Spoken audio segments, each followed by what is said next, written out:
സഞ്ജയുടെ അടുത്ത് വന്നിട്ട് തൻ്റെ ഫ്രണ്ടിൻ്റെ കാറ് തിരിച്ചു വാങ്ങുന്നതിനെ കുറിച്ചിട്ട് സംസാരിക്കാൻ വരുന്ന നമ്മുടെ സ്വപ്ന അവിടെ ചെന്ന് ശരിക്കും പെട്ടുപോവുകയാണ്. അതായത് ആ ടൈം ശരിക്കും മുതലാക്കാൻ തന്നെ സഞ്ജയ് ശ്രമിക്കുകയാണ്. തനിക്കായിട്ട് സ്വപ്നയെ അങ്ങനെ ആരും ഇല്ലാത്ത സമയത്ത് അവിടെ കിട്ടിയല്ലോ എന്ന് ഓർത്ത് അത് മുതലാക്കാം എന്നുള്ള രീതിയിൽ സഞ്ജയ് അവളോട് പെരുമാറുകയാണ്. അപ്പോൾ സ്വപ്നയാണെങ്കിൽ മനസ്സിൽ കരുതുന്നുണ്ട്, ദൈവമേ ഞാൻ വന്ന് പെട്ടല്ലോ, ഇവൻ എന്തോ അരുതാത്ത ഉദ്ദേശിച്ചിട്ടുണ്ട്, എങ്ങനെ ഇവൻ്റെ കയ്യിൽ നിന്ന് രക്ഷപ്പെടും എന്നൊക്കെ ഇങ്ങനെ ആലോചിച്ചിട്ട് പെട്ടെന്ന് തന്നെ തൻ്റെ ഇരിക്കുന്ന സഞ്ജയോട്, നീ ഡ്രിങ്ക് കഴിച്ചിട്ടുണ്ടെന്ന് തോന്നുന്നല്ലേ, നീ മദ്യപിച്ചിട്ടുണ്ടോ എന്നൊക്കെ പറഞ്ഞിട്ട് ചെറിയൊരു സ്മെല്ലുണ്ട് എന്നൊക്കെ പറഞ്ഞിട്ട് ഒന്നും അറിയാത്ത പോലെ ഹാൻഡ് ബാഗിൽ നിന്ന് മൗത്ത് സ്പ്രേ ആണെന്ന് പറഞ്ഞിട്ട് പെപ്പർ സ്പ്രേ എടുത്തിട്ട് മുഖത്തേക്ക് അടിക്കുകയാണ്, അതായത് വായിലേക്ക് അടിക്കുകയാണ്, സ്മെല്ലുണ്ടെന്ന് പറഞ്ഞിട്ട്. അപ്പോഴേക്കും മൗത്ത് സ്പ്രേ ആണെന്ന് പറഞ്ഞ് സഞ്ജയെ അവിടെ നിന്ന് ഒഴിവാക്കാൻ വേണ്ടിയിട്ടാണ് അങ്ങനെ ചെയ്യുന്നത്. പെപ്പർ സ്പ്രേ അടിച്ച് കഴിയുമ്പോഴേക്കും സഞ്ജയ്ക്ക് വളരെയധികം നീറലും പുകച്ചിലും ഒക്കെ ആയിട്ട് വളരെയധികം ബുദ്ധിമുട്ടുകയാണ്. നീ എന്ത് പണിയാണ് ഈ കാണിച്ചതെന്ന് പറയുമ്പോൾ, അയ്യോ സഞ്ജയ്, ഞാൻ മൗത്ത് സ്പ്രേ ആണെന്ന് വിചാരിച്ച് എടുത്ത് മാറിപ്പോയി, അത് പെപ്പർ സ്പ്രേ ആയിപ്പോയി എന്നൊക്കെ പറഞ്ഞ്, ഞാൻ ഇപ്പോൾ തന്നെ വെള്ളം എടുത്തുകൊണ്ട് വരാമെന്നൊക്കെ പറഞ്ഞ് പെട്ടെന്ന് അകത്തേക്ക് പോവുകയാണ്. എന്നിട്ട് കുറച്ച് നേരം മാറി നിൽക്കുകയാണ്. അവൻ അങ്ങനെ തന്നെ വേണം, കുറച്ച് അനുഭവിക്കട്ടെ എന്നൊക്കെ പറഞ്ഞ് മാറി നിൽക്കുകയാണ്. അങ്ങനെ തൽക്കാലം ആ ഒരു സിറ്റുവേഷനിൽ നിന്നും നമ്മുടെ സ്വപ്നം രക്ഷപ്പെടുന്നു.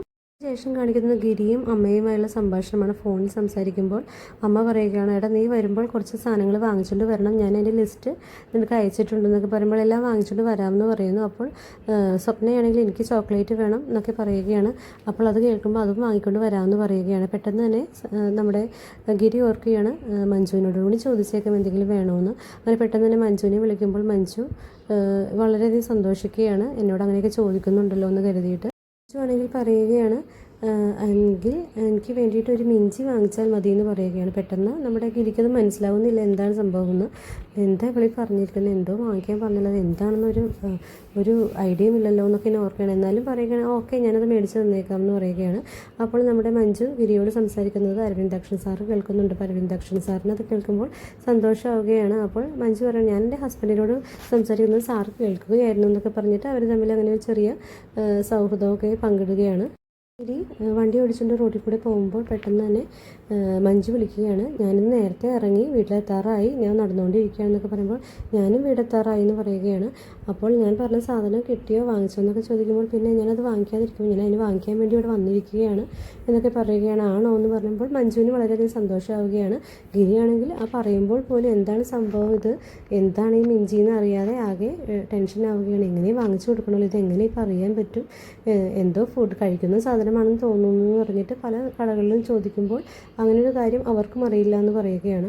അതിനുശേഷം അവസാനം മുകുന്ദൻ്റെ അടുത്ത് വരികയാണ്. മുകുന്ദൻ്റെ അടുത്ത് വന്നിട്ട് ഇങ്ങനെ ആവശ്യപ്പെട്ട കാര്യം, അതായത് മിഞ്ചി വേണമെന്നാണ് മഞ്ജു പറഞ്ഞതെന്നുള്ള കാര്യം അറിയിക്കുകയാണ്. അപ്പോൾ മുകുന്ദൻ പറയുന്നുണ്ട്, അത്രേ ഉള്ള കാര്യം, അത് ഞാനിപ്പോൾ ശരിയാക്കി തരാമെന്ന് പറഞ്ഞിട്ട്, ഇതിനാണ് നീ ടെൻഷൻ അടിക്കുന്നത്, ഞാൻ ഇപ്പോൾ ശരിയാക്കാമെന്ന് പറഞ്ഞ് പെട്ടെന്ന് തന്നെ അകത്തേക്ക് പോകുന്നുണ്ട്. അപ്പോൾ മുകുന്ദൻ്റെ അമ്മയെ സമീപത്തുണ്ട്. അമ്മ ഇതൊക്കെ കേട്ട് എന്നെ ഇതെല്ലാം വാച്ച് ചെയ്ത് നിൽക്കുന്നുണ്ട്. എന്നിട്ട് നോക്കുമ്പോൾ മുകുന്ദൻ തിരിച്ചു വരുന്നു, കയ്യിൽ ഒരു പൊതിയുമുണ്ട്. എന്നിട്ട് അതിൽ നിന്ന് ഇഞ്ചി എടുത്ത് കൊടുക്കുകയാണ്. അപ്പോൾ ഇതെന്തൊന്ന് സാധനമാണെന്ന് ചോദിക്കുമ്പോൾ, നീ ഇഞ്ചിയല്ലേ ചോദിച്ചത്, ഇതാണ് സാധനം എന്ന് പറയുമ്പോൾ, ഇഞ്ചിയല്ല മിഞ്ചിയാണ് വേണ്ടതെന്ന് പറയുന്നത്, നിനക്ക് അറിയാൻ പാടില്ലെങ്കിൽ അത് പറഞ്ഞാൽ പോരെ, എന്നിട്ടാണ് നീ ഇത്ര വലിയ വക്കീലായതൊന്നും അറിയാതെയാണോ എന്നൊക്കെ ചോദിക്കുകയാണ്. എങ്കിൽ എനിക്കറിയില്ല, സമ്മതിച്ചു, പക്ഷേ നീ പറ എന്താണ് ഈ മിഞ്ചി എന്ന് പറയുമ്പോൾ, അത് എനിക്കും അറിയില്ല എന്ന് പറഞ്ഞ് അവർ പരസ്പരം അങ്ങോട്ടും ഇങ്ങോട്ടും അതിനെ കുറ്റം പറഞ്ഞുകൊണ്ടിരിക്കുകയാണ്. പെട്ടെന്ന് തന്നെ മുകുന്ദൻ്റെ അമ്മ പറയുകയാണ്, നിങ്ങൾ രണ്ടുപേരും ഇക്കാര്യത്തിൽ കൊള്ളാം, ഇതൊന്നുമല്ല മിഞ്ചി എന്ന് പറഞ്ഞു കഴിഞ്ഞാൽ ഇഞ്ചിയൊന്നുമല്ല, മിഞ്ചി എന്ന് പറഞ്ഞു കഴിഞ്ഞാൽ അത് കാലിൽ വിരലിൽ അണിയുന്ന ഒരു ആഭരണമാണ്, അതാണ് മഞ്ജു ആവശ്യപ്പെട്ടതെന്ന് പറഞ്ഞു കൊടുക്കുകയാണ്. അപ്പോൾ അതാണോ എന്ന് പറഞ്ഞിട്ട് പെട്ടെന്ന് തന്നെ നമ്മുടെ ഗിരിക്ക് സന്തോഷമാവുകയാണ്. എങ്കിൽ അത് വാങ്ങിച്ചു കൊടുത്തിട്ട് തന്നെ കാര്യം എന്ന് ഓർത്ത് ചിരിച്ചിട്ട് അവിടെ നിന്ന് പോവുകയാണ്. പിന്നെ കാണിക്കുന്നത് നമ്മുടെ ഗിരിയുടെ പോക്കറ്റിൽ ഒരു മിഞ്ചി വാങ്ങിച്ചിട്ടിട്ടുണ്ട്. എന്നിട്ട് വീട്ടിലേക്ക് വന്ന് കയറുന്നതാണ്.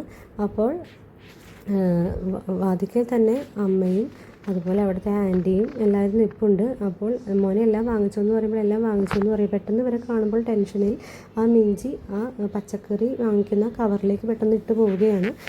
അപ്പോഴാണ് ആ ആൻറ്റി വന്നിട്ട്, എനിക്കാണെങ്കിൽ ഇന്നൊരു സുഖമില്ല, വല്ലാത്ത ഒരു വല്ലായികയൊക്കെ തോന്നുന്നുണ്ട്, ഒരു ഇഞ്ചി ചായ കുടിക്കാമെന്ന് വിചാരിച്ചു എന്നൊക്കെ പറഞ്ഞുകൊണ്ടിരിക്കുകയാണ്. അപ്പോൾ അതിൻ്റെ ഇടയിൽ നീ എന്തെങ്കിലും വേറെ എന്തെങ്കിലും വാങ്ങിച്ചെന്ന് പറയുമ്പോൾ ഇഞ്ചി വാങ്ങിച്ചെന്ന് പറയുകയും ചെയ്യുമ്പോൾ ഞാനത് പറയാൻ വിട്ടു, ഇവിടെ ഇഞ്ചി തീർന്നിരിക്കുകയാണ്, എനിക്ക് തോന്നിയല്ലോ വാങ്ങിക്കാൻ, എന്തായാലും ആ ഇഞ്ചി ചായ ഇട്ട് ഞാൻ ഒന്ന് കുടിക്കട്ടെ എന്നൊക്കെ പറഞ്ഞിട്ട് ആ ആൻറ്റിയെ പെട്ടെന്ന് വാങ്ങിക്കുമ്പോൾ ആകെ ടെൻഷൻ ആവുകയാണ് ഗിരി.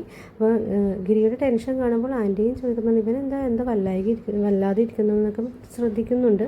എന്നിട്ട് ആ കിറ്റിലേക്ക് കൈയിടുമ്പോൾ പെട്ടെന്ന് തന്നെ ഇഞ്ചി തന്നെ കിട്ടുകയാണ്. അപ്പോൾ ഇഞ്ചി ഇതിനകത്ത് നീ വാങ്ങിയിട്ടുണ്ടല്ലോ, പിന്നെ നിനക്ക് എന്താ ഇത്ര പരിഭ്രമം തോന്നുമ്പോൾ അത് ഞാൻ ആൻറ്റിയെ പറ്റിച്ചതാണ്, അയ്യെ പറ്റിച്ചെന്നൊക്കെ പറഞ്ഞിട്ട് അങ്ങനെ ആ സാഹചര്യമൊക്കെ അങ്ങനെ തടി തപ്പുകയാണ്. എന്നിട്ട് ആ ആൻറ്റി ആ കിറ്റേപ്പാടി വീട്ടിലെ അടുക്കളയിലേക്ക് പോവുകയാണ്. ഗിരിയാണെങ്കിൽ സ്റ്റെപ്പ് കയറി മേളിലോട്ടും പോകുന്നതിനിടയിൽ ഗിരിയുടെ കണ്ണ് ആ സഞ്ചിയിൽ, അടുക്കളയിലേക്ക് പോകുന്ന സഞ്ചിയിലേക്ക് തന്നെയാണ്. ഇനി എങ്ങനെ തിരിച്ച് വന്ന് എടുക്കാൻ പറ്റും, അതെങ്ങനെ എടുത്തിട്ട് ആരും അറിയാതെ എങ്ങനെ മഞ്ജുവിന് കൊടുക്കാൻ പറ്റും എന്നുള്ള ടെൻഷനിൽ കയറിപ്പോകുന്ന ഗിരിയെയും കാണിച്ചിട്ടാണ് ഇന്നത്തെ എപ്പിസോഡ് അവസാനിക്കുന്നത്. അടുത്ത എപ്പിസോഡുമായി വരുന്നവരെയും ഓക്കെ ബൈ.